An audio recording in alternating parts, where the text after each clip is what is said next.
Défendre les hôpitaux, nous on est là pour soigner tous les bobos, qu'il fasse nuit ou qu'il fasse beau, fort et ouvrir des urgences partout en France.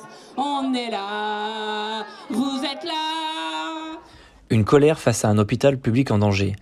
Mardi matin, environ 200 manifestants ont rejoint le parvis des urgences du CHU Grenoble-Alpes pour faire entendre leur inquiétude face à la situation dans les urgences. Un secteur sous tension qu'ils estiment au bord du précipice. Moi, ça fait un peu plus de 30 ans que je suis dans la fonction publique hospitalière. Et on est là aujourd'hui parce que on est venu plein de fois et on n'a pas été entendu. Et on vient là aujourd'hui parce qu'on assiste malheureusement à la ruine de l'hôpital public. On a tellement fait des économies là où il ne fallait pas en faire que c'est devenu impossible. Impossible de soigner les gens, impossible de travailler. Donc il manque des lits. Tous les patients sont réorientés dans les urgences. Les urgences n'en peuvent plus parce qu'elles ne peuvent plus faire sortir les patients. Les personnels y fuient parce que les conditions de travail sont devenues impossibles. On n'accueille plus de façon digne les patients à l'hôpital public. Voilà, c'est pour ça qu'on est là.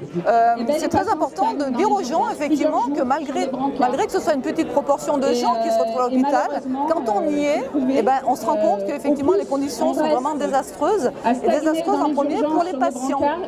Et que les personnels, toutes professions confondues, qui réclament à corps et à cri des bonnes conditions de travail, c'est parce qu'en fait, de travailler dans des mauvaises conditions de travail, c'est avoir des patients qui ne sont pas bien pris en charge et aussi des soignants qui en ont ras-le-bol et qui, à la fin, ont du mal à assurer et à assumer leur profession, quoi. Ça devient des fois très très dur.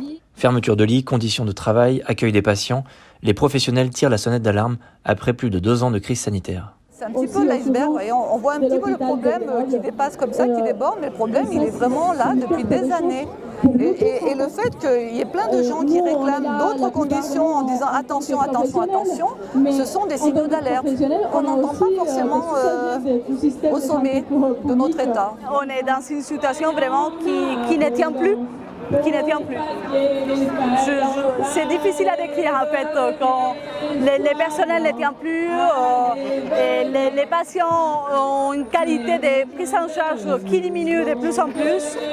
Et nous, en tant que soignants, travailler comme ça, c'est quelque chose de très difficile à vivre, où les choses changent très rapidement, mais de façon drastique, où on se retrouve vraiment dans une situation où il n'y aura plus personne.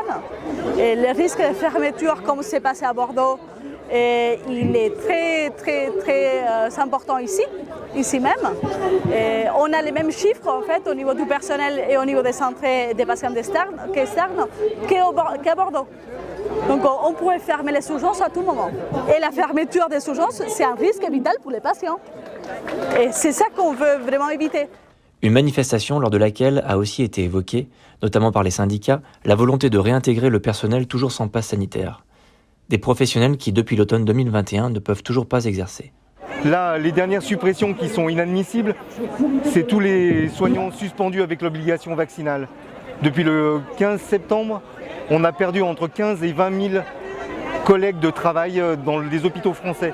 Que dans les hôpitaux, pas les cliniques, pas dans le libéral. Des revendications que les professionnels de santé veulent faire entendre au plus haut niveau de l'État, tout en scrutant un été à risque. Près de 20 ans après l'été 2003, où les urgences avaient été saturées pendant la canicule, les urgences regardent fébrilement les semaines qui arrivent.